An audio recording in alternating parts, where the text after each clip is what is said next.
2024 के चुनाव के पहले केंद्रीय राज्य मंत्री संजीव बालियान ने पश्चिमांचल जैसे अलग राज्य को बनाने की मांग उठाकर तमाम दलों को सोचने पर मजबूर कर दिया है। बीजेपी सांसद और केंद्रीय राज्य मंत्री संजीव बालियान ने कहा था कि पश्चिमी उत्तर प्रदेश अलग राज्य बनना ही चाहिए और मेरठ इसकी राजधानी होनी चाहिए। उनके इस बयान के बाद यूपी में सियासी गर्मी बढ़ गई है। केंद्रीय राज्य मंत्री संजीव बालियान के पश्चिमी उत्तर प्रदेश को अलग राज्य बनाने की मांग को समर्थन देने के बाद यूपी की राजनीति तेज हो गई है। प्रदेश को बांटने की चर्चाओं के बीच नेताओं की अलग अलग राय भी अब सामने आने लगी है, जिसके बाद सवाल ये उठ रहा है कि क्या पश्चिमी उत्तर प्रदेश को अलग कर उत्तर प्रदेश को 2 हिस्सों में बांट दिया जाएगा। आपको बताते हैं कि इस मसले पर नेताओं ने क्या कुछ कहा।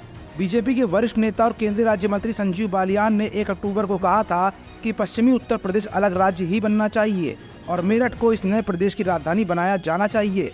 मेरठ में अंतर्राष्ट्रीय जाट समुदाय को संबोधित करते हुए जाट संसद में संजीव बालियान ने कहा था कि यहाँ की आबादी 8 करोड़ है और हाई कोर्ट यहाँ से 750 किलोमीटर की दूरी पर है।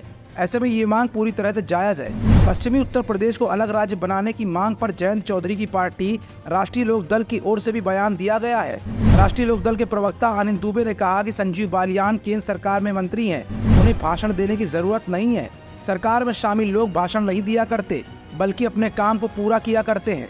अगर उनके मन में पश्चिमी उत्तर प्रदेश के लोगों के लिए दर्द है या वो पश्चिमी उत्तर प्रदेश का विकास चाहते हैं तो राज्य सरकार की ओर से बहुत पहले ही प्रस्ताव भेजा गया था, उस पर उन्होंने अमल क्यों नहीं करवाया। संजीव बालियान की मांग पर उनकी अपनी ही पार्टी बीजेपी में भी विरोध के स्वर उठ रहे हैं।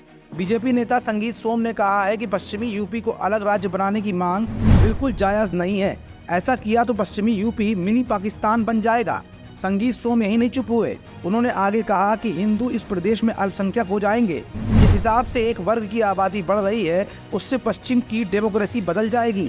बीजेपी नेता ने कहा कि मैं केंद्रीय मंत्री संजीव बालियान के बयान से बिल्कुल भी सहमत नहीं हूँ। वो पार्टी के प्रवक्ता नहीं है और मैं इसका विरोध करता हूँ। पश्चिमी उत्तर प्रदेश की मांग के साथ साथ अब सभी दलों ने अपने अपने बयानों की झड़ी लगा दी है।